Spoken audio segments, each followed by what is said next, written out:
था कोई चैनल सब जी नहीं था। अल्लाह का शुक्र जी, मैं ठीक ठाक खैरियत से।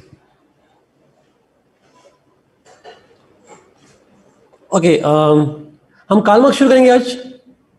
We have to start with Karl Marx. Okay, ये नजर आ रहा है, ठीक है। Karl Marx Bentham next class में करेंगे, बेंथम नेक्स्ट क्लास में करेंगे इंशाल्लाह। कार्ल मार्क्स पे करना चाह रहा हूँ आज। अब कार्ल मार्क्स की डेट ऑफ बर्थ और डेथ मुझे भूल गई है। डेट ऑफ बर्थ इसकी क्या होगी? 1812 1883 1812 नहीं 1818 है। अच्छा, ओके गुड। 1818 से 1883। Thank you Saad, thank you Usman. अच्छा, criticize Hobbes, Locke and Rousseau, implementation in this era and how help in policy making. How help in policy making, वही वाली बात कि उनकी थ्योरी किस तरह मॉडर्न दौर में रेलेवेंट है। How the theories are relevant to modern times. अच्छा, कार्ल मार्क्स की थ्योरी बहुत इंपॉर्टेंट है जी। This is very very very important one. अभी मैं जस्ट एक एग्जांपल दे रहा हूँ आपको। मेरा आपसे एक लेक्चर होगा, बिल्कुल लास्ट लेक्चर। अभी मेरा पिछला ऑनलाइन बैच था, अभी आपकी क्लास से पहले उनकी क्लास थी, और मैंने उनको पढ़ाया था टॉपिक। मैं सिर्फ बता रहा हूँ कि आपके लिए टॉपिक कितना पढ़ना। और उस टॉपिक के अंदर हमने बेसिकली पढ़ा कोल्ड वॉर। जब हमने इसको कोल्ड वॉर को पढ़ा तो कोल्ड वॉर के अंदर मुझे दोबारा उनसे पूछना पड़ा कि मार्क्सिस्ट थ्योरी क्या है। I have to ask them. और अगर आपको आती हो तो मेरे लिए काम आसान हो जाता है, बिकॉज मैं अभी पढ़ाता हूँ आपको मार्क्सिज्म, तो आपसे रेलेवेंट हो जाएगा सॉर्ट ऑफ। सो इसलिए अंडरस्टैंड करने की कोशिश कीजिएगा। यहाँ पे साजिद आखिरी 5 मिनट में मुझसे सवाल पूछेगा, मैं इसका जवाब दूंगा उसके अंदर। अच्छा, नाउ तो ये जहन में रख लें कि ये टॉपिक मैं पढ़ा रहा हूँ, ये आपको पेपर 1 के यहाँ भी कोर्स में है, पेपर 1 के सेक्शन 2 में भी कोर्स में है, पेपर 2 में भी कोर्स में है। तो ये मल्टीपल जगहों पे आपके कोर्स में आएगा, इसलिए इसको अंडरस्टैंड कीजिएगा। शायद सोशियोलॉजी जी वगैरह में भी है, कहीं पे बाकी जगहों पे भी है। मार्क्सिज्म हमने स्टार्ट करना है। Now let's begin with the Marxist theory. और मार्क्सिस्ट थ्योरी को हम जब स्टार्ट करेंगे, उसकी बायोग्राफी से स्टार्ट करेंगे। बायोग्राफी में, अच्छा यूएस हिस्ट्री में, यूरोपियन हिस्ट्री में भी है वहाँ पे, ठीक हो गया। अच्छा, नाउ मार्क्सिज्म की, मार्क्स की बायोग्राफी से स्टार्ट करें तो Marx was born in 1818 in Germany. He was born in 1818 in Germany.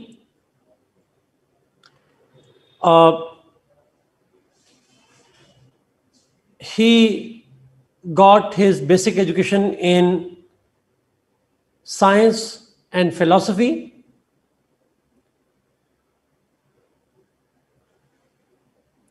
Later on,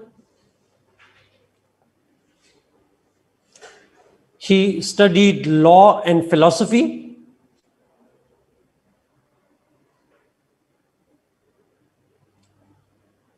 Although he had interest in history, sociology, and economics. He had interest in history, sociology, and economics, but he studied philosophy and law. He did his PhD. He did his PhD from University of Berlin.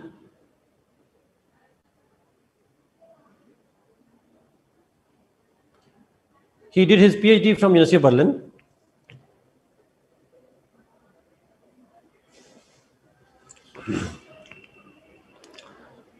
After which he started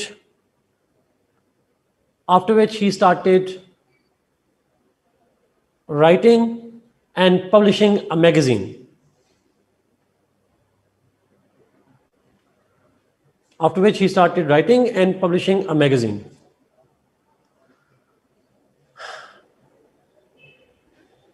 Due to his radical ideas,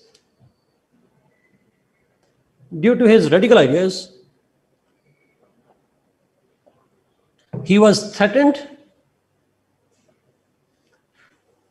and he left for Paris. सारे भाग के Paris चले जाते हैं। Halves भी गया था, Rousseau भी गया था, मार्क्स भी गया Paris. So he went to Paris. Khomeini साहब भी पेरिस गए थे।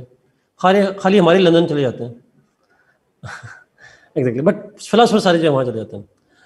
So Paris was maybe because Paris is the liberal center, kind of. They like radicals. That's true. That's true. Acha. Now Paris चला गया. From where he continued his reading, his writing, and all that. But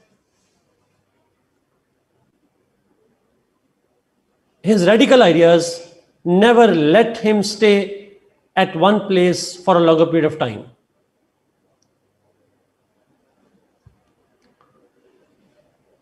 But his radical ideas didn't allow him to stay at one place longer.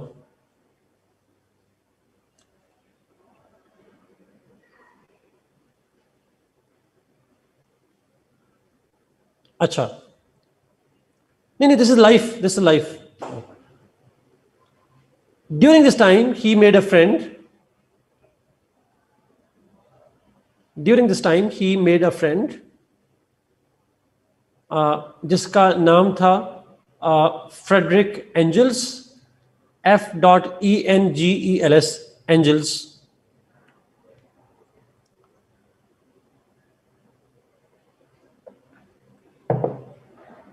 Under whose influence he also wrote on, under whose influence he developed an interest in economic history. Under whose influence he got his interest in economic history.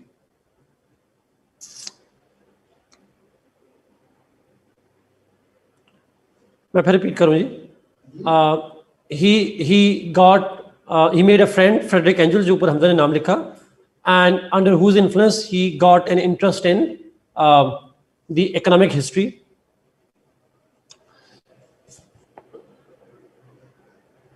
The Marx wrote different important books. Context अभी मैंने नहीं पढ़ा जी, मैं सिर्फ biography बता रहा हूँ. ये याद रखिए मैं बायोग्राफी बता रहा हूँ, लाइफ बता रहा हूँ उनकी.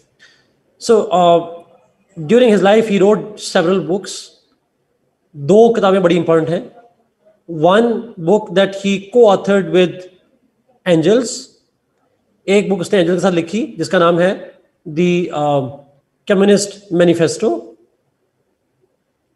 The Communist Manifesto. और जो दूसरी किताब है that is called Das Kapital.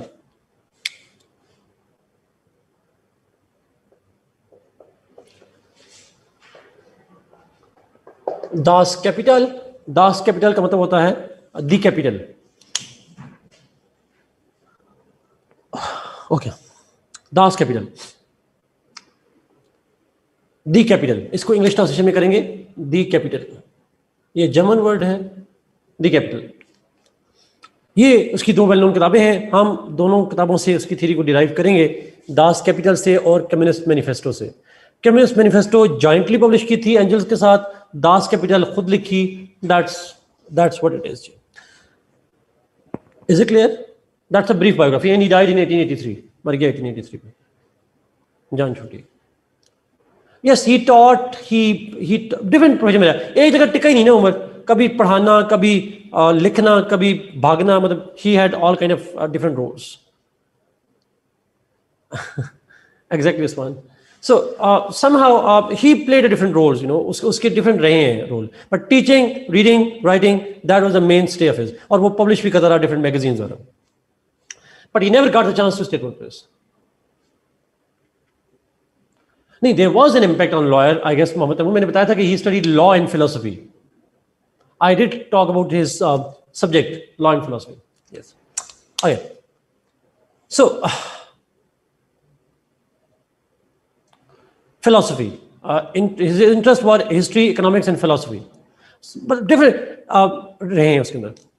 Okay, let's move जी, उसकी थ्योरी पे चलते हैं. मार्क्स पे सवाल आता है जी. मार्क्स के सवाल आपको समझ नहीं आएगा डायमेंशंस का. मैं सिर्फ इसलिए एक लफ्ज़ ही यूज करूंगा. सवाल आपको समझ आएगा जब मैं पढ़ा दूंगा, बिकॉज अगर मैं फ्रेज बोलूंगा तो आप कंफ्यूज हो जाएंगे. सो आप सिंपल यहाँ पे लिख लें Marxism.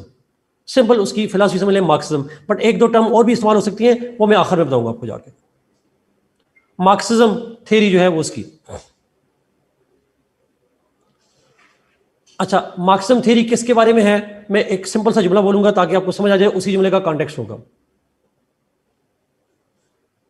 I don't know sir. जी, इज्म मीन्स आइडियोलॉजी। सुनिएगा प्लीज, जरा गौर से please.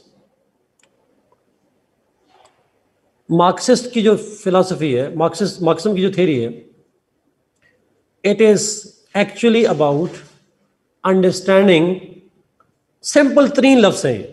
It is actually about understanding the impact of capital on state and society.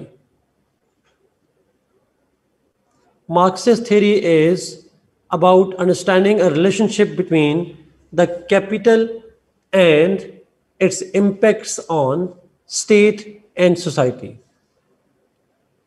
आसान है, मुश्किल तो नहीं है। कैपिटल का असर क्या पड़ता है स्टेट पे, सोसाइटी पे, इसको हम कहते हैं मार्क्सिस्ट थ्योरी। कैपिटल किसे कहते हैं? What is meant by the capital? Capital not as money, सरमाया का लफ्ज जो मनी और चीज हो जाएगी। Capital is simply anything that has a monetary value. Anything जिसकी monetary value. It's not power. Capital brings power, but capital is not power. Capital क्या होता है? सरमाया कोई भी ऐसी चीज जिसकी एक monetary value हो, पैसों में कीमत हो, उसको हम कहते हैं कैपिटल। मिसाल के तौर पर ये मार्कर है, इसकी एक कीमत है। ये आपने जितनी डेफिनेशन लिखी है ये आपकी अपनी अंडरस्टैंडिंग है, मेरी डेफिनेशन वही है। Capital is anything that has a monetary value and is exchangeable. Obviously sir, monetary value exchange का मतलब आप उसको करके आप पैसे में कर सकते हैं।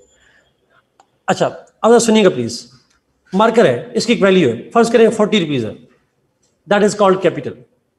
आपके पास लैपटॉप है, that has a monetary value, it's capital. आपके पास लैंड है, 10 कनाल जमीन है, 20 कनाल है, एकड़ है, जो भी कह लें, that's your capital. You have gold, that's capital. You have car, that's capital. You own a house, that's capital. So capital क्या होता है? Monetary, anything that has a monetary value. अच्छा, anything that has a money that can be turned into money, उसको हम कहते हैं that's called capital. आपके पास industry है, आपके पास कैपिटल है थोड़ा। अच्छा, मेरा सवाल आपसे ये है, मनी तो मटेरियल होती है, लेकिन मनी का जो सोर्स है कैपिटल है, वो जरूरी है कि हमेशा वो हो, जरूरी है कि वो हमेशा एक मटेरियल ही हो? Is it necessary? जैसे मैं आपको पढ़ा रहा हूं, my knowledge is earning me some, my knowledge has a monetary value. I share my knowledge and I charge this thing. My knowledge services exactly. My knowledge is intangible. It's not material, but it has a monetary value. लेकिन लोग automatically नहीं साथ, लोग नहीं, people नहीं, skills, the skills that people have. Lawyer, doctor को body के बारे में इल्म है और उससे आप मशवरा करते हैं मेरी बॉडी में ये चल रहा है, वो सोचता है, दिमाग लड़ाता है और उस दिमाग लड़ाने के बदले आपसे पैसे ले लेता है। नहीं लेता क्या? Services are intangible, exactly, sort of you help somebody and that you provide somebody, तो लेकिन अल्टीमेटली इट्स मटेरियल। क्यों? कैपिटल तो उसका सोर्स तो इंटेंजिबल हो सकता है, but it has a monetary value, means money जो है वो टेंजिबल या मटेरियल हो जाती है। अब आसान लफ्जों में, ये जो मटेरियल चीजें हैं, जो प्रॉपर्टी है या जो मटेरियल मनी है, इसका इंपैक्ट क्या पड़ता है उसके ऊपर, सोसाइटी के ऊपर, इसका क्या असर पड़ता है स्टेट के ऊपर। ये सब्जेक्ट था उसका, ये थ्योरी थी उसकी। नाउ लेट्स सी कॉन्टेक्स्ट, उसने क्यों इनके दरमियान में रिलेशनशिप ढूंढने की कोशिश की, कैपिटल का इंपैक्ट क्यों ढूंढने की कोशिश की। Let me try to explain the context. तो सिंपल सा कॉन्टेक्स्ट है, the context is the conditions of Germany.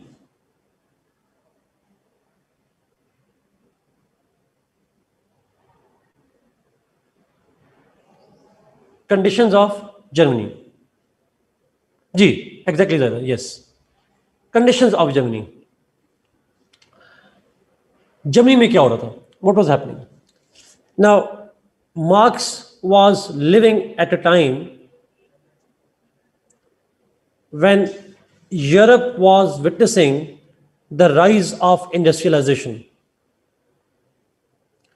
Industrialization की birth तो पहले हो चुकी थी. It had happened a few decades earlier, but Marx के time पे that industrialization was going on its peak, absolute peak. अच्छा, जब industrialization was taking place at its peak, तो उस इंडस्ट्रियलाइजेशन के दौरान, during that industrialization, Marx observed that those who are working in industries, the labourers, जिनकी बात हो रही है, वर्कर्स की बात कर रहा हूं, लेबरर्स की बात कर रहा हूं, they were living a pathetic, miserable life. I repeat this point. Marx was living at a time when Germany was passing through industrialization process. And during that time,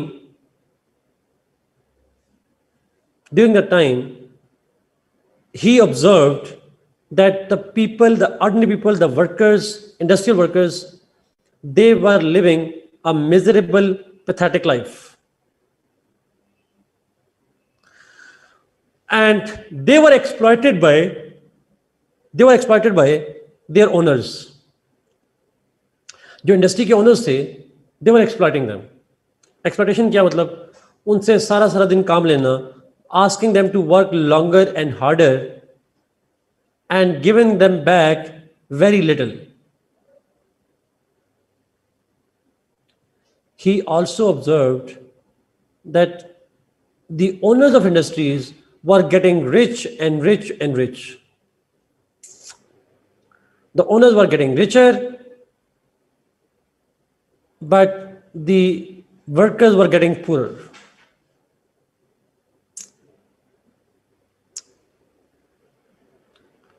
ये बात समझ आ रही है जी? Are you getting this point? Yes, simple सी बात है मीर हमजा, एग्जैक्टली. ये उसकी ऑब्जर्वेशन थी. क्यों हो रहा था उसकी बात नहीं, उसकी ऑब्जर्वेशन कर रहा था ऐसा हो रहा है. And to his surprise the government and state was doing nothing, and in fact it was supporting the industrial owners, the industrialists. Government या तो साइलेंट थी या इंडस्ट्रियलिस्ट का साथ दे रही थी. It was not helping the workers.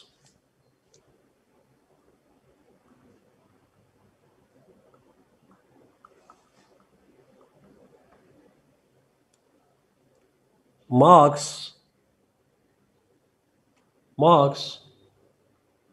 through his theory,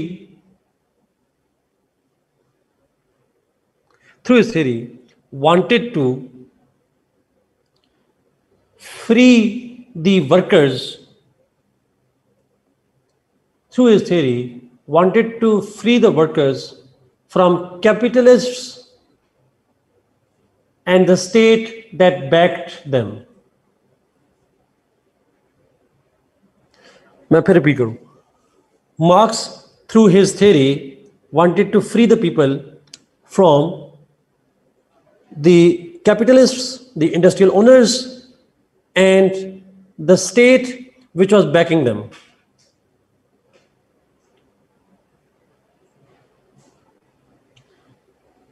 Is it clear?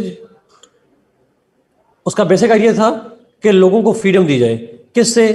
State से free करवाया जाए और उस ओनर से फ्री करवाया जाए जो एक्सप्लॉइट कर रहे हैं, उसको, वर्कर्स को एक्सप्लॉइट कर रहे हैं. So he wanted to free them, and that is why he give the theory of communism और मार्क्सिज्म, जिसको हम कहते हैं.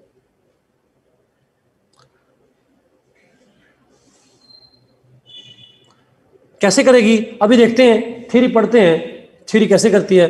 देखें, दैट्स वाई मार्क्सिज्म को कहते हैं कि मार्क्स वाज वन, आप शायद जानते हैं इसके बारे में, Marx was the most written person in the human history. दुनिया की तारीख में सबसे ज्यादा जिस इंसान पर लिखा गया वो कार्ल मार्क्स है और उसकी थ्योरी है. He is the most read about, he is the most written about, thinker in the world.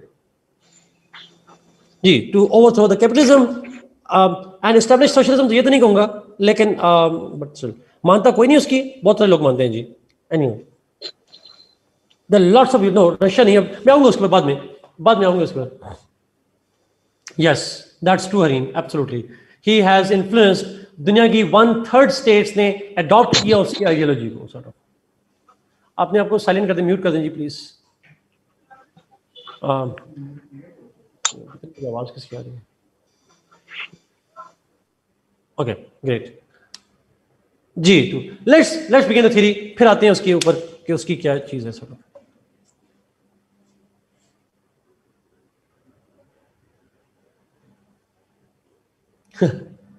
Okay, let's begin his theory.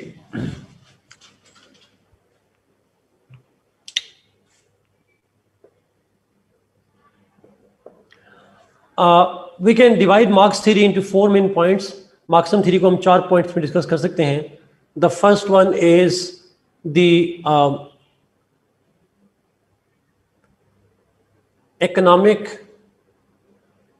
determinism.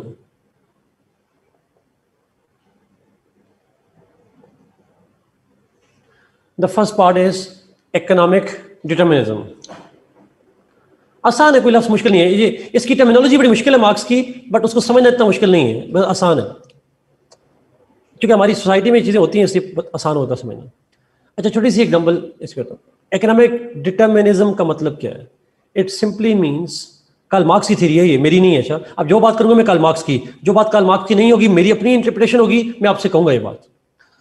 Marks ये कहता है आसान लफ्ज़ों में that economic factors decide everything that happens in our society. मैं फिर repeat करूं, आसान तरीन वर्ड्स हैं. Economic factors decide everything that happens in our society. हमारी सोसाइटी में क्या होता है? हमारी सोसाइटी में पॉलिटिक्स आती है, रिलीजन आता है, कल्चर आता है, आइडियोलॉजी आती है, लॉज आते हैं, ये जितना कुछ भी आता है, ये सारी चीजों को कौन इन्फ्लुएंस करता है? एक ही फैक्टर दुनिया में इन्फ्लुएंस करता है, और वो है इकोनॉमिक फैक्टर्स. इसलिए इसका नाम है economic determinism. Economic factors determine the social and political conditions. Economic factors determine or decide the fate of cultural, social, political, religious, ideological norms. माशरे में कुछ भी हो रहा हो, स्टेट में कुछ भी हो रहा हो, उसके पीछे एक ही काज होगा, और वो होगा इकोनॉमिक फैक्टर्स.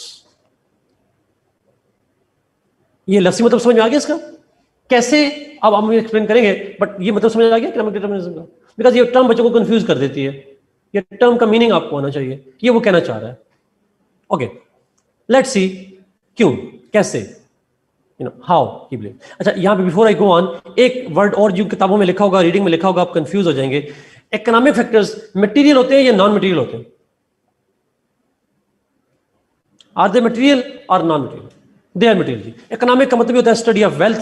एडम स्मिथ की डेफिनेशन है. सो इट्स ऑल मटेरियल, ये सारी मटेरियल चीजें आती हैं. Okay, now let's move. Karl Marx कहता है, कार्ल मार्क्स सेज, अब इसको प्रूव करना है उसने. कार्ल मार्क्स ये कहता है दैट किसी भी सोसाइटी के अंदर, इन एनी गिवन सोसाइटी, किसी भी टाइम पे, पास्ट की बात करें, प्रेजेंट की बात करें, किसी वक्त की बात करें, इन सोसाइटी पास्ट और present, there is always an economic foundation. अब मैं यहां बोर्ड पे मैप बना रहा हूं. There is always an economic foundation. इस इकोनॉमिक फाउंडेशन में, इकोनॉमिक फाउंडेशन का लफ्ज़ यूज करा है, मैं यहां पे शॉर्टली EF लिख रहा हूं ताकि आप, इकोनॉमिक फाउंडेशन होती है. कार्ल मार्क्स कहता है इस फाउंडेशन में दो एलिमेंट्स होते हैं बड़े important. There are 2 elements in it.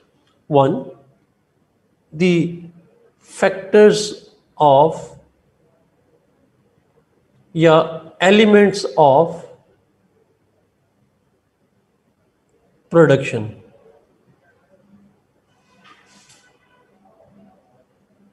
The factors of production, नहीं सुपर स्ट्रक्चर नहीं, साथ वो बाद में होंगे उसके ऊपर, वो सुपर स्ट्रक्चर बाद में। फाउंडेशन में क्या होता है, फैक्टर्स या एलिमेंट्स ऑफ प्रोडक्शन।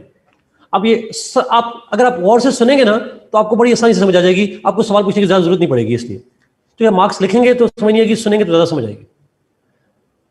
फैक्टर्स या एलिमेंट्स ऑफ प्रोडक्शन, आसान लफ्ज़ में प्रोडक्शन के लिए जो चीज़ें रिक्वायर्ड होती हैं, what things are required to produce something. अच्छा, ये किसकी प्रोडक्शन की बात हो रही है, तो आसान लफ्ज़ में कैपिटल के प्रोडक्शन की बात हो रही है। कैपिटल जब प्रोड्यूस होता है उसके लिए कौन से एलिमेंट्स चाहिए, इसको हम कहते हैं the factors of production. Is it clear? अच्छा, वैसे पूछ रहा हूं, कैपिटल से मतलब मैं पहले रिपीट कर चुका हूं, कैपिटल डिफाइन किया मैंने आपको, anything that has a monetary value. चलिए फर्ज करते हैं, हाइपोथेटिकली मैं आपसे फर्ज करता हूं, ये मार्कर है, ये मार्कर एक कैपिटल है, इस पे कुछ चीज प्रोड्यूस हुई है। इस कैपिटल की बनाने में, इसकी प्रोडक्शन के दौरान कौन से एलिमेंट्स चाहिए होते हैं, व्हाट थिंग्स आर रिक्वायर्ड। तो कार्ल मार्क्स ने कहा 3 चीजें चाहिए होती हैं। 1, उसने कहा लेबर, दूसरा टेक्नोलॉजी, और तीसरा रॉ मटेरियल।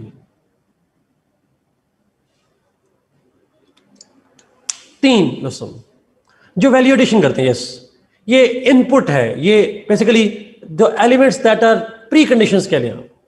ये 3 चीजें होंगी तो प्रोडक्शन होगी, ये 3 चीजें नहीं होंगी तो कैपिटल प्रोड्यूस नहीं हो सकता। तीनों का होना जरूरी है। लेबर यानी मेहनत का होना जरूरी है। अब यहां लेबर से मतलब मजदूर ना लीजिएगा, यहां लेबर से मतलब है मेहनत, मजदूरी। मजदूरी का होना जरूरी है, टेक्नोलॉजी का होना जरूरी है, रॉ मटेरियल का होना जरूरी है। चले मैं एक छोटी सी मिसाल देता हूं, यही मार्कर लेते हैं। ये मार्कर कैपिटल जब बना तो कोई ना कोई रॉ मटेरियल होगा, ये मेरा हमें कार्बन से बनता है शायद, अगर मैं गलत नहीं हूं, सिलिकॉन या कार्बन या जैसे भी बनता है। फर्ज करें ये कार्बन से बनता है, तो carbon will be the raw material. अब कार्बन पड़ी होगी, प्लास्टिक, चले प्लास्टिक से बनता है, ठीक हो गया, मैं कार्बन को छोड़ता हूँ, प्लास्टिक से बनता है। प्लास्टिक जो है पड़ी होगी रॉ में, और आपने उससे मार्कर बनाना है। तो आपको क्या चाहिए, सबसे पहले तो आपको नॉलेज चाहिए। टेक्नोलॉजी मतलब नॉलेज, टेक्निक चाहिए, नॉलेज चाहिए, स्किल चाहिए। आपके पास प्लास्टिक तो सारी उम्र पड़ा रहा, उसे मार्कर बनाने का फन ये हमने बाद में हासिल किया, we got the knowledge later on. तो रॉ मटेरियल खुद तो कन्वर्ट नहीं हो जाता मार्कर में, आपको जब तक दिमाग में पता ना हो कि कैसे करना है। सो टेक्नोलॉजी चाहिए, टेक्निक चाहिए, नॉलेज चाहिए, स्किल्स चाहिए to convert the plastic into a capital product. फिर तीसरी चीज चाहिए लेबर। क्या एक मुझे पता हो कि ये नॉलेज ये है, ये स्किल है, और मुझे पता हो यहाँ प्लास्टिक पड़ी है, तो ये खुद प्लास्टिक उठेगी, मेरी दिमाग के स्किल के मुताबिक खुद ही एक्ट करेगी। Does thing happen automatically? Do things happen automatically? देखो, आपको उठना पड़ेगा, कुर्सी से उठना पड़ेगा, आपको मेहनत करनी पड़ेगी, और आपको लेबर चाहिए जो सारी चीजों को प्रोसेस करेगी एक खास तरीके से, और फिर उससे प्रोड्यूस होगी। ऐसा ही है, you need to process it, you need to do work on that. जी एग्जैक्टली। सो लेबर चाहिए, टेक्नोलॉजी चाहिए, और रॉ मटेरियल चाहिए, ताकि आप किसी चीज को प्रोड्यूस कर सकें। After that, once you are done, तो फिर क्या होगा, व्हाट विल हैपन देन? उसने कहा जब ये एलिमेंट्स चाहिए होते हैं, ये फैक्टर्स, एक एलिमेंट है, ये एक फैक्टर है फाउंडेशन का। फाउंडेशन के अंदर एक चीज है, ये वाले फैक्टर्स। उसने कहा इन्हीं फैक्टर्स ऑफ प्रोडक्शन की वजह से, इसी प्रोडक्शन के एलिमेंट्स की वजह से एक दूसरी फाउंडेशन की एलिमेंट्स क्रिएट होती है, जिसको वो कहता है relations of production. Factors of production give rise to the relations of production.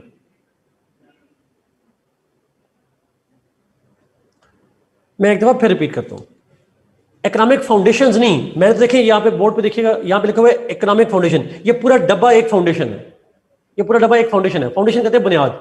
उस बुनियाद में सीमेंट सरिया चीजें पड़ते हैं ना, हम डालते हैं, तो इस बुनियाद में दो चीजें, एक है फैक्टर्स ऑफ प्रोडक्शन, उस फाउंडेशन के अंदर एक चीज है, ये तीन factors, labour, technology, raw material, ये तीन चीजें चाहिए उस फाउंडेशन के अंदर। दूसरी क्या होता है, वो कहता है इन्हीं जो ये तीन फैक्टर्स हैं, ये तीनों फैक्टर्स ऑफ प्रोडक्शन है, इनकी वजह से एक खास रिलेशनशिप क्रिएट होता है सोसाइटी के अंदर। और वो रिलेशन प्रोडक्शन क्या है, दो क्लासेस बन जाती हैं सोसाइटी में। The two classes are created, owners and workers. मैं अभी 1 मिनट में समझाऊंगा, मजीद आपको समझ आ जाएगी इस पे। उसने कहा इनफैक्ट ये जो रॉ मटेरियल, लेबर, टेक्नोलॉजी है, ये जो प्रोडक्शन प्रोसेस है जिसके लिए ये मटेरियल चाहिए, इनकी वजह से एक रिलेशनशिप डेवलप होता है बिटवीन ओनर एंड वर्कर। और वो क्या रिलेशनशिप है, ओनर वर्कर को पैसे देता है, तनख्वाह देता है, और वर्कर को कहता है तुम मेरी खातिर रॉ मटेरियल को उठाओगे, अब ये स्किल है, और उसके तहत तुम लेबर से लेबर की तरह काम करोगे, मेहनत करोगे, और उसके बदले में मैं तुम्हें पैसे दूंगा। बार्गेन होती है, बार्गेन होती है। ओनर वर्कर को पैसे देगा और वर्कर उसके बदले में उसके जो रॉ मटेरियल है और उस नॉलेज के तहत उस पर काम करेगा। He will do the labour, वो लेबर करेगा। अच्छा, क्यों करेगा भाई? वर्कर ने लेबर क्यों करनी है? Why he needs to do the labour? आपसे पूछ रहा हूं। बिकॉज उसे तनख्वाह मिलेगी तो वो सर्वाइव करेगा। ही नीड मनी टू सर्वाइव, उसे पैसे चाहिए सर्वाइव करने के लिए। ऐसा ही है ना, he needs money to survive. अच्छा, ओनर को फायदा क्या होगा? What will be the benefit to owner? उसका फायदा ही होगा, वर्कर जब काम करेगा तो एक कैपिटल प्रोड्यूस होगा जी, तो प्रॉफिट होगा। प्रॉफिट मतलब कैपिटल ना, उसका कैपिटल बनेगा, उसका कैपिटल प्रोड्यूस होगा ओनर का। अच्छा, अगर कैपिटल प्रोड्यूस होगा, मार्केट प्रोड्यूस होगा, तो ओनर क्या करेगा? इस कैपिटल को बेचेगा मार्केट में जाके। ये मार्केट प्रोड्यूस हुआ फैक्ट्री में और ओनर ने इसको उठाया, मार्केट में बेचा और अपना कैपिटल से बदले में मनी ले ली। Money itself is a capital, so he got the capital. ये पॉइंट समझ आ रहे हैं जी? छोटा सा पॉइंट। वर्कर का इंटरेस्ट है कि वो पैसे चाहिए ताकि खुद सर्वाइव कर सके।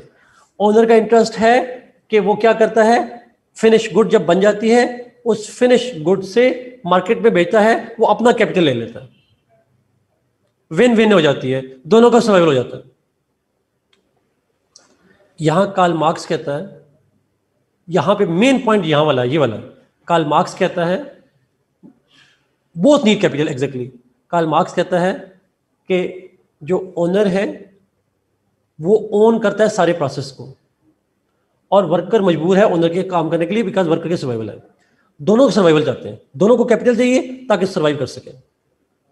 लेकिन यहां पे कार्ल मार्क्स नजरिया लेता है डार्विन का। वो डार्विन की थ्योरी को इस्तेमाल करते कहता है, डार्विन की थ्योरी का कॉन्सेप्ट है सर्वाइवल ऑफ द फिटेस्ट। ऐसा ही है, that's what Darwin says. Natural law है, वो सर्वाइव करता है जो फिट रहता। डायनासोर्स पेरिश्ड, ज़राफे की गर्दन लंबी होगी। ये क्यों हुआ सारा कुछ? The struggle for survival. हम इंसानों ने दिमाग कैसे बना लिया? मुझे नहीं पता, स्पेंसर का आइडिया है, मैं तो डार्विन का ही पढ़ा था वैसे, नेचुरल सिलेक्शन का। स्पेंसर का है, जिसका भी है, we adopted to survive basically. Spencer का है, डार्विन का है, लेकिन डार्विन का भी है नेचुरल सिलेक्शन का। Now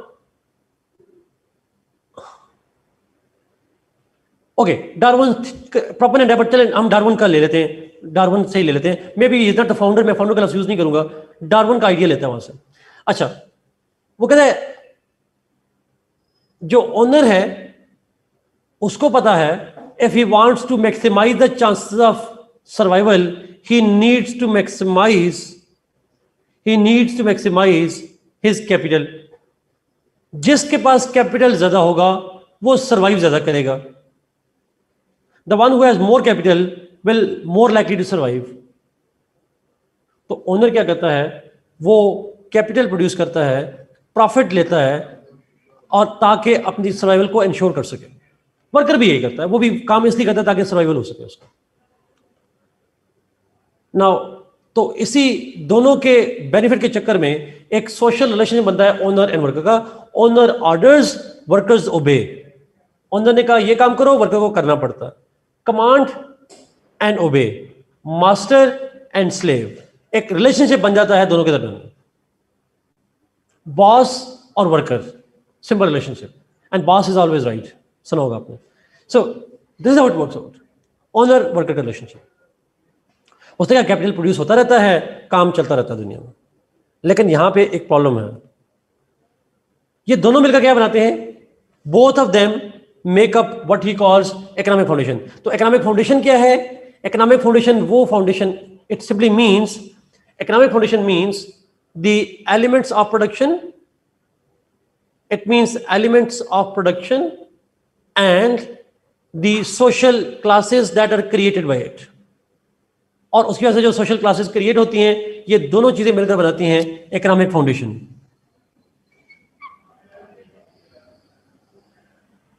that is what we call the economic foundation. अब समझ आ गई इकोनॉमिक फाउंडेशन क्या होती है?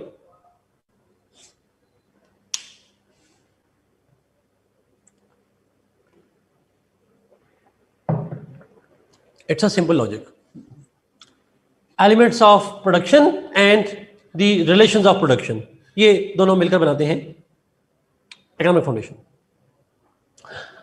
अच्छा, अगला पॉइंट, कार्ल मार्क्स ये कहता है, आगे आएगा सर्वाइवल वाला पॉइंट दोबारा आएगा, मैं उसको दोबारा रिपीट करूंगा।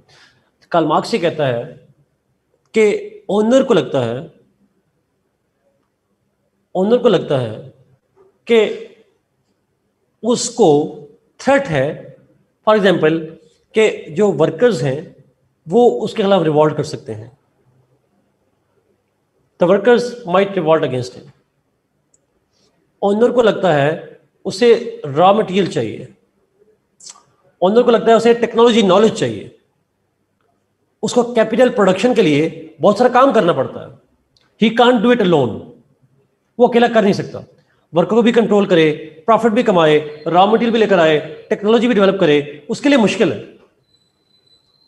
तो ओनर क्या करता है, अपनी सपोर्ट के लिए, अपने इंटरेस्ट के लिए फिर एक सुपर स्ट्रक्चर बनाता है, एक बिल्डिंग खड़ी करता है। इन political science language, in the language of political science, the owner creates structures, owner creates institutions अपने इंटरेस्ट के लिए, कि उसका कैपिटल बनता रहे, उसका कैपिटल सर्वाइव करता रहे, और ताकि वो कैपिटल जितना ज्यादा होगा उतना सर्वाइव करता जाएगा। इस काम के लिए, अपनी सपोर्ट के लिए उसने कुछ इदारे बना दिए। He has established some structures and some institutions। कौन से? उसको हम कहते हैं super structure. We call those institutions, we call that structure as super structure. अब ये सुपर स्ट्रक्चर क्या है? Yes, he creates superstructure because he fears workers and he creates superstructures that can help them in raw material, technology and labor। तमाम चीजों में उसको help भी हो सके सर, सिर्फ लेबर के लिए नहीं है, तमाम मकसद के लिए। अच्छा, अब सुपरस्ट्रक्चर में कौन से इदारे बनाता है? What institutions he had established? Karl Marx कहता है that owners have established state. इसी मकसद के लिए स्टेट बनाई ओनर ने। तो आसान लफ्जों में मैं अगर आपसे पूछूं एक सवाल का जवाब, state according to Karl Marx किसने बनाई थी? ओनर्स ने। Simple. Is it divine? Is it divine? क्या खुदा ने बनाई उसके नजदीक? नहीं। क्या लोगों ने कॉन्ट्रैक्ट करके बनाया? नहीं, लोगों ने कॉन्ट्रैक्ट नहीं किया, ओनर ने बनाई सिर्फ अपने इंटरेस्ट के लिए, सारी सोसाइटी के इंटरेस्ट के लिए नहीं, अपने इंटरेस्ट के लिए बनाई। तो according to Karl Marx state is natural और artificial? Yes, it is artificial, it's not natural. It's a man made. किसके इंटरेस्ट के लिए सर्व करेगी? Whose interest will it serve? Owner के इंटरेस्ट के लिए सर्व करेगी। अच्छा, स्टेट के अलावा बना दिया laws, culture, ideology, even religion. ये सारी चीजें जो हम देखते हैं माशरे में, everything we see is structured by, created by the owners for his own interest. और उसका इंटरेस्ट क्या है? What is his interest by the वे?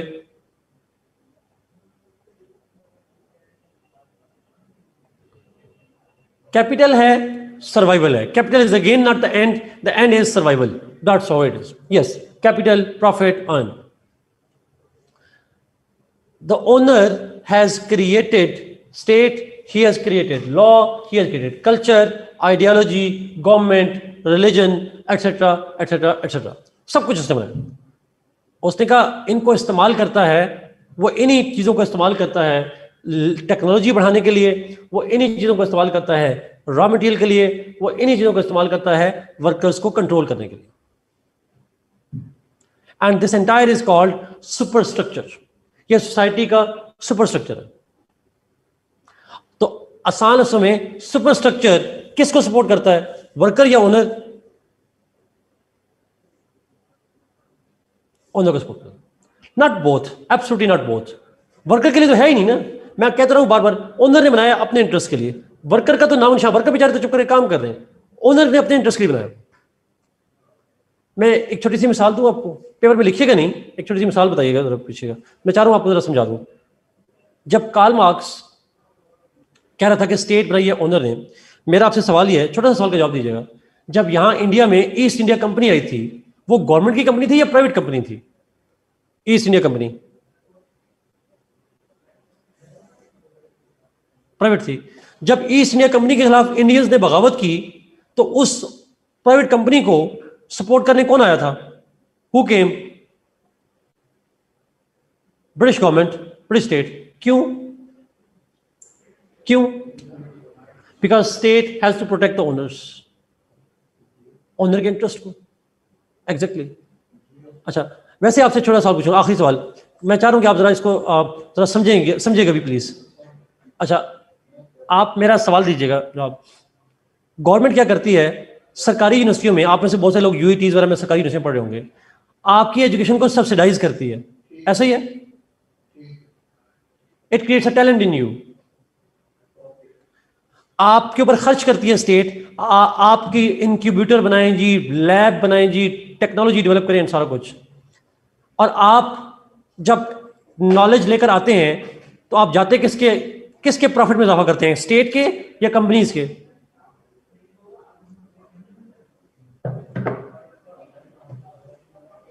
ऐसा क्यों? खर्च करे गवर्नमेंट, प्रॉफिट देते हैं आप जाके कंपनीज को।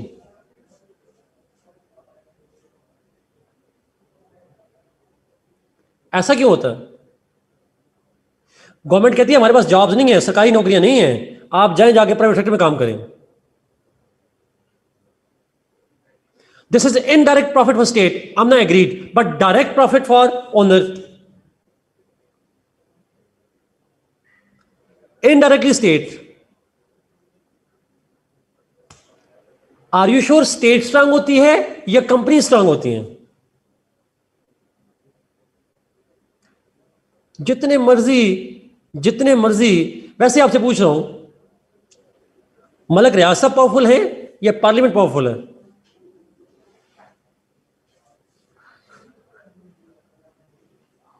That's simple. आप इंडिया के अंबानी सब खड़े हो जाएं, स्टेट क्या करती है? Sort of that's true. Mark Zuckerberg he can go on and say whatever he likes to. Anyway, तो आसान लफ्जों में कार्ल मार्क्स ने कहा ये जितनी चीजें बनी हैं ये नेचुरल नहीं है, ये ओनर के इंटरेस्ट के लिए हैं। आखिरी जुमला प्लीज, लास्ट जुमला इसके ऊपर, लास्ट जुमला। अब कार्ल मार्क्स कहता है कि ये जो सुपर स्ट्रक्चर है, स्टेट, लॉज, कल्चर, रिलीजन, इसमें जब कोई चेंज आती है when change comes in them, तो वो चेंज कौन लाता है? Who brings the change? Owner. Owner control करता है ना, तो ओनर ही लेकर आएगा। उसने कहा ओनर दो सूरतों में सुपर स्ट्रक्चर में चेंज लाता है। He changes the superstructure in two conditions. One, when mode of production changes.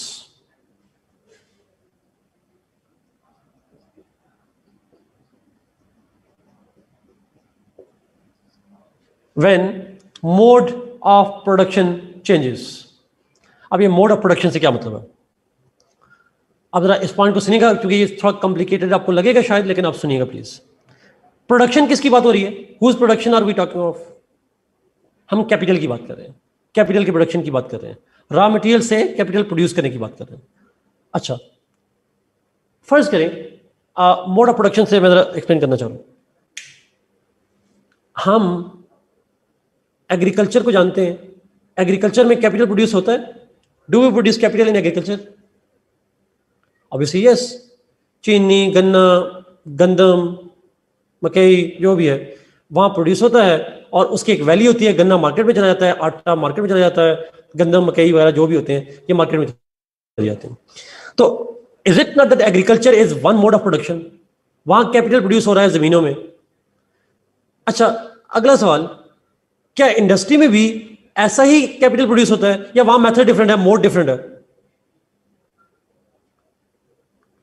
Capital तो वहां भी, मार्केट भी तो प्रोड्यूस हो रहा है, वहां मेथड डिफरेंट है।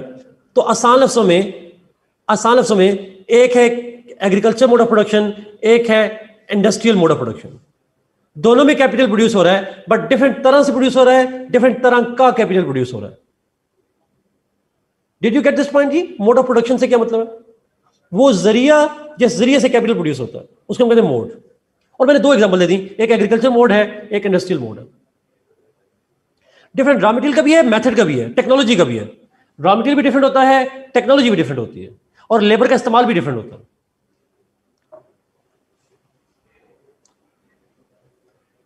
अच्छा, अब यहां पे सवाल सुनिएगा। कार्ल मार्क्स कहता है, कार्ल मार्क्स के लफ्ज है, वो कहता है जब मोड ऑफ प्रोडक्शन चेंज हो जाए तो यहां पे चेंज आ जाती है, स्टेट के अंदर चेंज आ जाएगी, लॉज, कल्चर, आइडियोलॉजी, रिलीजन वगैरह में चेंज आ जाएगी। कैसे आती है? जरा अपने माशरे में इर्द गिर्द देखिएगा जरा, और मुझे सोच के जवाब दीजिएगा कुछ सवालों के। आप में से कुछ रूरल एरिया से होंगे, कुछ अर्बन के होंगे, बट हमें एक्सपीरियंस दोनों का होता है। गांव में रहने वाले लोग जो एग्रीकल्चर से वाबस्ता होते हैं, उनका idea of democracy and politics क्या सेम होता है उन लोगों से जो अर्बन एरियाज में रहते हैं? It changes. ज्यादा डेमोक्रेटिक कौन होते हैं वैसे बाय द वे, अर्बन वाले या रूरल वाले? अर्बन वाले डेमोक्रेटिक होते हैं। क्यों? ऐसा क्या हो जाता है, साथ ही गांव हो, 10 किलोमीटर 20 किलोमीटर दूर गांव हो, उनके लोग, हम इसको एजुकेशन कहते हैं। कार्ल मार्क्स कहता है ये एजुकेशन नहीं है। कार्ल मार्क्स कहता है ये ओनर हमारे दिमाग में डाल देता है। Owner creates a condition through which he changes that idea. अच्छा, अगला सवाल, ही इन्फ्लुएंसेस अस। अच्छा, अगला सवाल सुनिएगा प्लीज। गांव में रहने वाले लोगों का रिलीजन के बारे में व्यू वही होता है जो अर्बन एरिया में रहने वाले लोगों का होता है?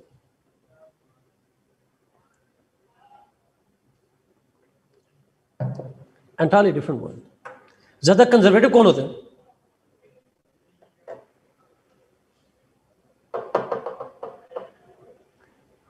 ये भी इत्तेफाक की बात है, ये सारे इत्तेफाकात हैं। चले अगली, ये भी इत्तेफाक मान लेता हूं, अभी एजुकेशन को ले आए। अगला सवाल ले, क्या रूरल में रहने वाले लोगों का लैंग्वेज, ड्रेस कोड वही होता है जो अर्बन में होता है?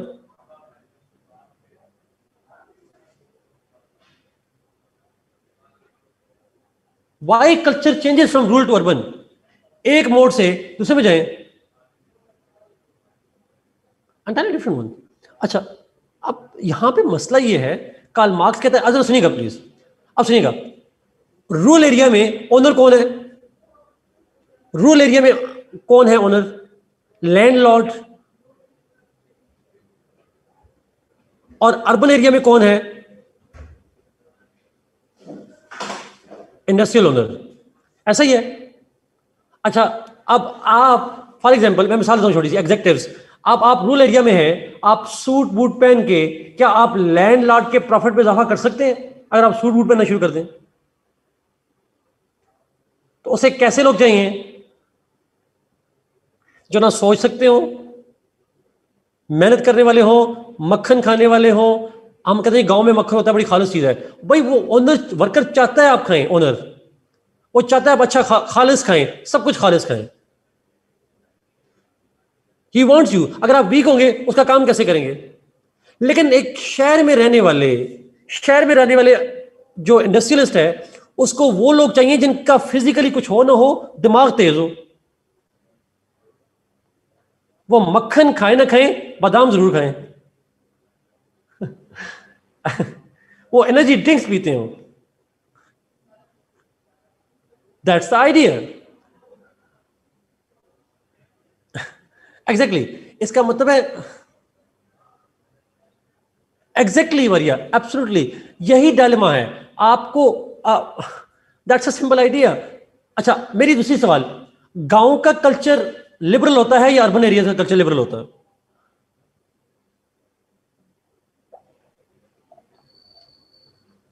क्यों ये फैशन वगैरह सारे अर्बन एरिया में आते हैं? बिकॉज गांव में आप फैशन करेंगे तो इंडस्ट्रियल ओनर का कोई फायदा नहीं होना, it won't benefit him. But शहरों में करेंगे तो इंडस्ट्रियलिस्ट की चीजें बिकेंगी। आप फैशन ना करवाएं लोगों से, लोगों को लिबरल ना बनाएं, सिनेमाज ना जाने दें, मेकअप और branded dresses and all that ये ना करने दें, तो ओनर का प्रॉफिट कहां से आएगा? He wants you to be liberal to spend more money on so many things so that he can get rich.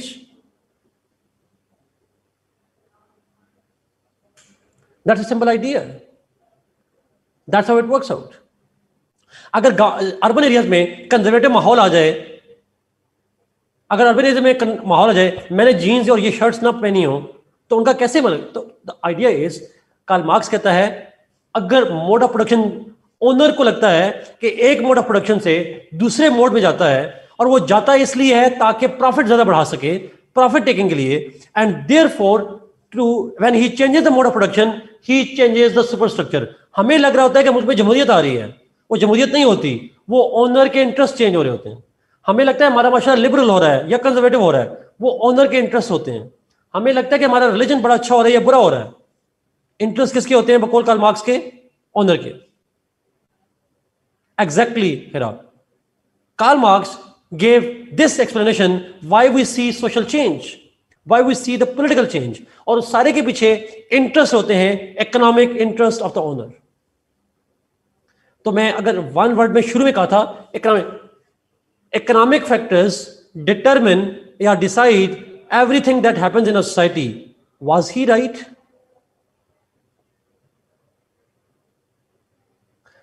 ये एक्सप्लेनेशन उसकी लॉजिकल है।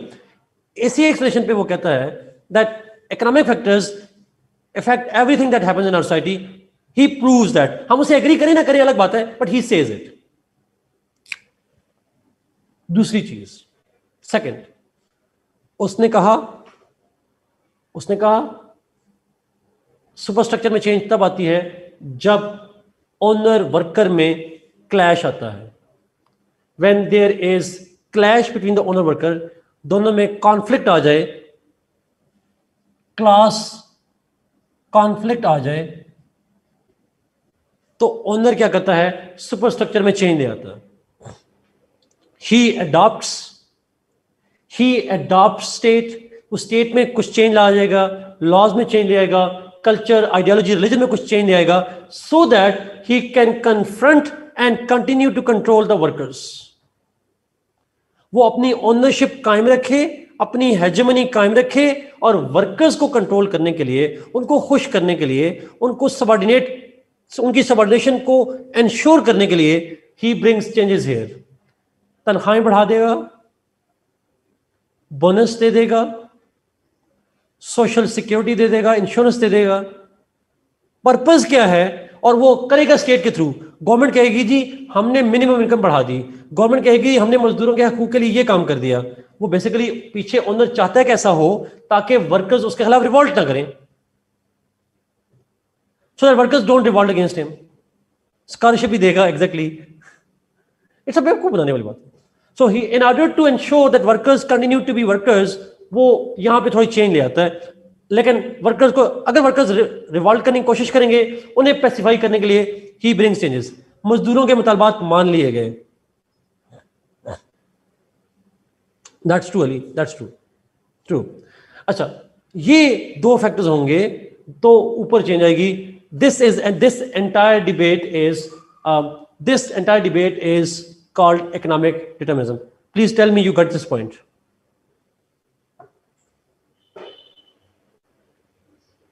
Okay, great.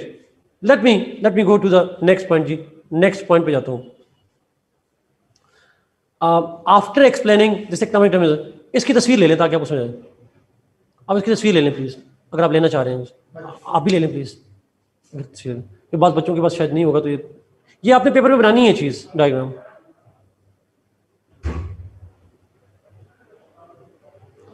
ओके, अब मैं इसको मिटा रहा हूं.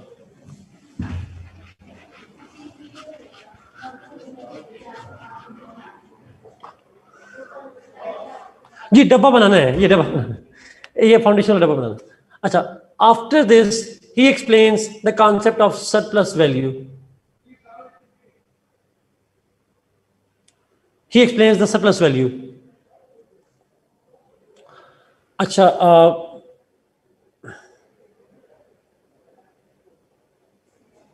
उमर, आप में से कोई बच्चा मुझे मेल कर सकता है? मैं उसको शेयर कर दूंगा पिक्चर्स, आप शेयर कर लीजिएगा ग्रुप में. If any of you could email me, तो मैं आपको शेयर करवा दूंगा. ओके, सरप्लस वैल्यू पे चलते हैं.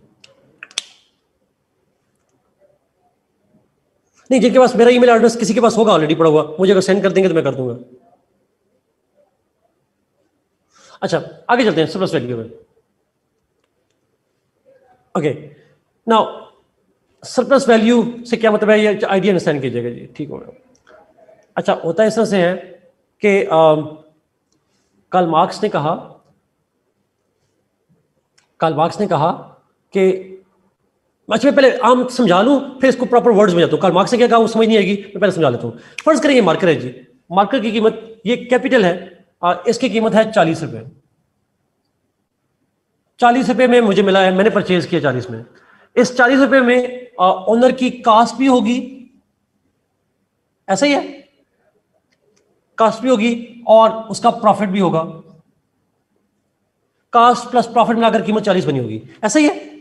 कास्ट प्लस प्रॉफिट मुका के जो मैंने बेचा, मैंने खरीदा तो 40 रुपए बन गई इसकी कीमत. अच्छा, फर्स्ट करिए अगर आपने प्रॉफिट निकालना हो, if you have to find out the profit, तो प्रॉफिट कैसे निकालते हैं? Profit is equal to selling price minus cost. ऐसे निकालते हैं. मगर आपने जरा अच्छा निकाले. Selling price minus cost, price कह लें या कॉस्ट कह लें, और वो करेंगे तो प्रॉफिट आ जाएगा. ऐसा ही है. फर्ज करें कि मार्केट मुझे मिला 40 रुपए का, मैं माइनस कर दूं, मैन्युफैक्चरिंग प्राइस कह लें, कॉस्ट कह लें, एक ही बात होगी. Yes sir, this is my email address. अच्छा, 40 रुपए और उसने मुझे बेचा 40 रुपए का, और उसको कॉस्ट पड़ी जी फर्ज करें 30 रुपीज की, तो प्रॉफिट कितना बन जाएगा? 10 रुपीज. मैं जरा उल्टे चक्कर में लिख रहा हूं बट आप समझ गए होंगे. 40 minus 30 is 10 rupees profit. Simple logic है. 40 का मार्कर है, मुझे बेचा, 30 रुपए की कास्ट है उसकी, 10 रुपए उसने अपनी पॉकेट में डाल दिए ओनर ने. कास्ट में वो सारा रॉ मटेरियल भी आ जाएगी, टेक्नोलॉजी भी आ जाएगी, लेबर भी आ जाएगा, बिजली पानी खर्चा सारा कुछ आ जाएगा उसके अंदर, जो भी होता है. अच्छा, फर्ज करें अब कार्ल मार्क्स कह रहा है, मैं नहीं कह रहा, अब कार्ल मार्क्स का आइडिया, उसने ये 10 20 40 की बात नहीं, उसने आइडिया दी. उसने कहा अगर ओनर प्रॉफिट बढ़ाना चाहे, वो 10 से करना चाह रहा है 12, 2 ऐड करना चाह रहा है. He wants to add profit. Profit क्यों बढ़ाना चाहेगा वैसे owner? Why he would try to maximise the profit? Capital ज्यादा होगा, सर्वाइवल के चांस ज्यादा हो जाएंगे. फॉर हिज इंटरेस्ट, ज्यादा प्रॉफिट, ज्यादा चांसेस ऑफ सर्वाइवल. ऐसा ही है ना. जिनकी $100 बिलियन की मनी है, उनकी 50 नस्लें भी खा लें फिर भी अरबपति रहेंगे, लेकिन फिर भी वो और कमाते हैं और कमाते हैं और कमाते हैं। बिकॉज एक साइकोलॉजिकल चीज है, again Darwinian concept, survival of the fittest. Profit बढ़ाना चाहता है, increase the capital to to maximise the chance of survival. Karl Marx कहता है यस, अब प्रॉफिट बढ़ाने का दो ऑप्शंस हैं, एक है प्राइस बढ़ा दे, दूसरा ऑप्शन है कास्ट कम कर दे। 40 के बजाय 42 में बेचेगा तो 2 रुपए प्रॉफिट एक्स्ट्रा आ जाएगा, या प्राइस 40 ही रखे, कास्ट बनाने का खर्चा जो है वो कम कर दे, 28 रुपए कर दे। दोनों ऑप्शन है। अच्छा, अब मेरा आपसे सवाल ये है, अगर वो प्राइस बढ़ाता है तो लोग महंगी चीज खरीदेंगे? नहीं खरीदेंगे। That's not a good option. Then second option is कि प्राइस बढ़ाने के बजाय what he should do is he should reduce the cost, cost कम कर दे, कास्ट कम कर दे। अब कास्ट में 3 चीजें थी, raw material, technology, labour. Raw material, technology and labour. Quality कम कर देगा मेरा, फिर नहीं बिकेगा। He has to reduce the cost. वो क्या करता है? कार्ल मार्क्स कह रहा है, कार्ल मार्क्स क्या कहता है? वो कहता है रॉ मटेरियल की प्राइस किसी और ने तय करनी है, दैट्स फिक्स्ड।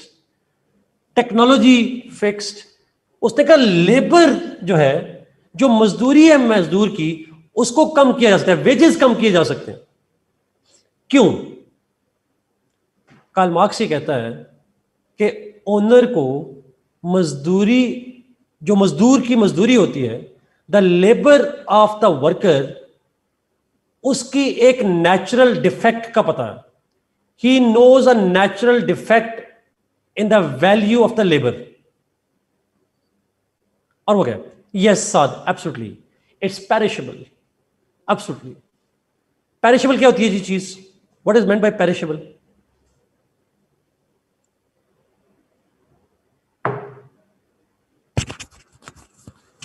पेरिशेबल किसे कहते हैं?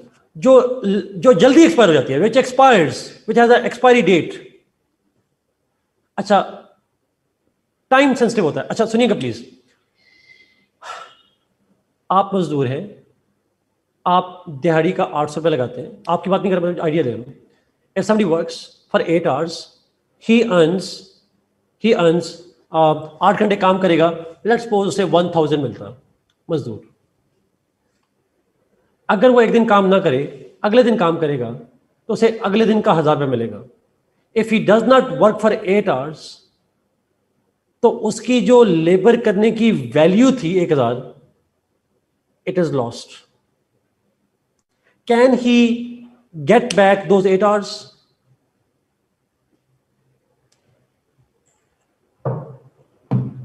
He cannot get back those hours. He will never get that. Time is money. जो घंटा 26 तारीख के शाम 6 बजे गुजरे तो गुजर गए फॉरएवर, वो वापस नहीं आएंगे। They won't come back. Over time करेगा तो उसे एक्स्ट्रा मेहनत करनी पड़ेगी, बट जो मेहनत का टाइम था दैट वाज पास्ट। अच्छा, अब होता ही है, ओनर वर्कर को कहता है कि मैं तुम्हें 1000 के बजाय 800 रुपया दूंगा, I will give you 800 rupees. काम करना है तो करो, नहीं तो जाओ, वापस चले जाओ।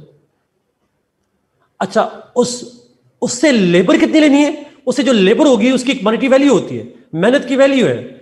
उस वैल्यू है 1000 रुपए की, लेकिन उसे मिल कितना रहा है? 800 रुपया। The worker works for 1000 but he gets 800। आपको ये बात समझ आ रही? उसकी लेबर की वैल्यू 1000 की है, लेकिन उसको मिल 800 रहा है, उसे कम देता है। अच्छा, वर्कर क्यों काम करेगा उसके लिए? वर्कर फिर सोचता है, वो सोचता ही है कि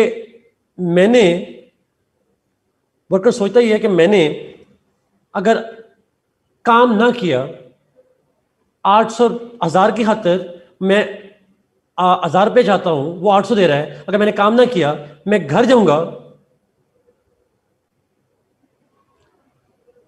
अगर मैं घर चला जाऊंगा तो मेरे बच्चे भूख से मर जाएंगे, I won't have the capital, simple. और मेरे बदले वो किसी और से काम ले लेगा, he would give somebody else work. आप में से कुछ लड़के शायद जानते हो, बड़ा आम सी मिसाल है, बाकी भी सुनने बड़े इंटरेस्टिंग। एक एक्सपेक्टेशन होती है हमारे माशरे में, आपको कभी दिहाड़ीदार मजदूर चाहिए हो ना, कंस्ट्रक्शन के लिए या बाकी कामों के लिए, अनस्किल्ड लेबर के लिए, आप क्या करते हैं, आप मार्केट में जाते हैं और अक्सर लोग लेट जाते हैं, सस्ता मजदूर चाहिए हो, लोग लेट जाते हैं, 10 बजे 11 बजे जाते हैं, और उस 10-11 बजे वो मजदूर बच जाते हैं जिनको सुबह से किसी ने हायर नहीं किया होता।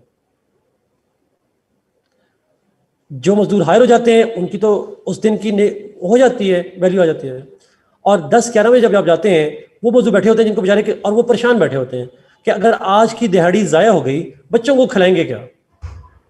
और लोग क्या करते हैं, उन्हें कहते हैं 1000 रुपये की दिहाड़ी है, तुमने काम 8 घंटे ही करना है, और 800 रुपये का 800 रुपये की दिहाड़ी देंगे, शाम में सस्ता फ्रूट, एब्सोल्युटली जी। अब मजदूर बेचारा सोचता है कि काम, a bird in hand is worst in the Bush. वो सोचता है कि यार मैं अगर आज ना कमाया, मेरे बच्चे खाएंगे क्या, my survival is at stake. He is willing to work for low wage. और जो एक्स्ट्रा 200 रुपया है वो किसके प्रॉफिट में जाता है, ओनर के प्रॉफिट में जाता है। This extra money that owner earns by exploiting the laborer is called surplus value. The extra profit which is equal to the labor done by the worker. The extra profit which is equal to the labor value of the labor by the laborer, that owner exploitatively pockets in his own self, that's what we call the surplus value. किसी ने पूछा पता कैसे हो कि 1000 की मेहनत है या 800 की है। ये मार्कर है ना, मैं इसको जरा करता हूं सिंपल। मार्कर है ना, इसको बनाने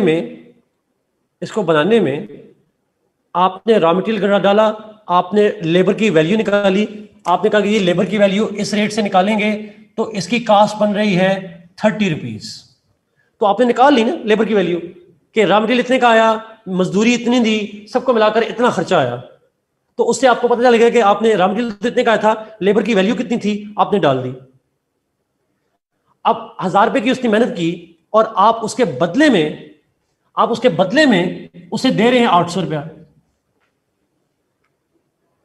और उस एक्स्ट्रा 200 रुपया करते करते करते वो उसकी पॉकेट में, ओनर का प्रॉफिट मैक्सिमाइज हो जाएगा, वर्कर रोता रहेगा। वर्कर क्यों रिवॉल्ट नहीं करता? इन वन लाइन साथ, surplus value is the extra money, और वो एक्स्ट्रा मनी को ब्रैकेट में लिख दें, equal to the value of the labour of the labourer, equal to workers labour कहते हैं।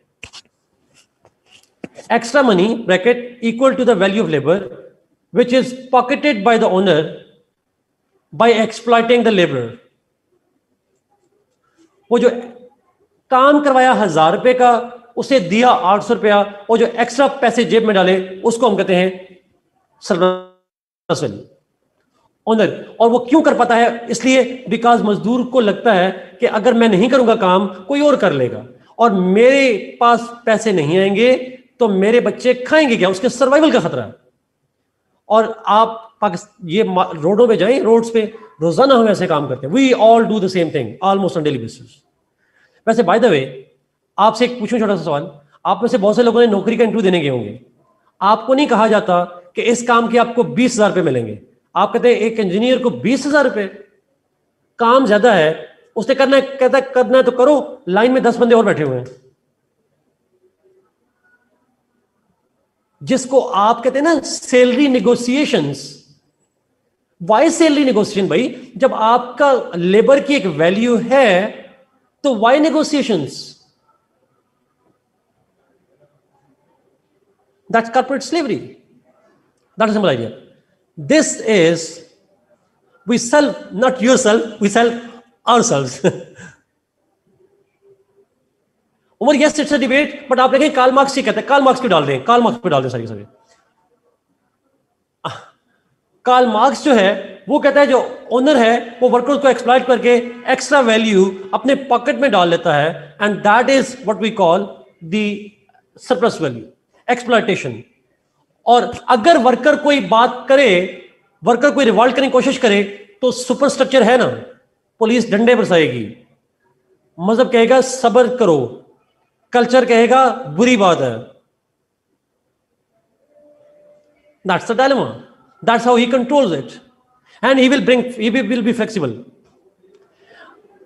मैं यहां पे इसको फिनिश करूंगा जी। 2 पॉइंट उसके रह गए, हमने वो नेक्स्ट क्लास में डिस्कस करने हैं। एक है क्लास स्ट्रगल, ये शॉर्ट सब पॉइंट होगा, और एक आखिरी पॉइंट है जो सबसे इंपॉर्टेंट पॉइंट है उसकी थ्योरी का, और वो आएगा डायलेक्टिक्स का। हम ये कल इंशाल्लाह 30 मिनट्स में खत्म करेंगे। क्लास स्ट्रगल 5 मिनट में होगी, 20 मिनट लगेंगे डायलेक्टिक्स के ऊपर, ये एक इंपॉर्टेंट होगा। एक आखिरी दफा एक पूछा गया कि जो वैल्यू की डिफेक्ट है लेबर की, वो सुनिएगा। डिफेक्ट ये है कि हमारी मेहनत करने की जो सलाहियत है उसकी एक कीमत होती है। हमारी लेबर की, हमारी मेहनत की, मैं आपको पढ़ा रहा हूं, दिमाग खर्च कर रहा हूं, इसकी 1 पैसों में कीमत है, और ये कीमत आज तक के लिए है।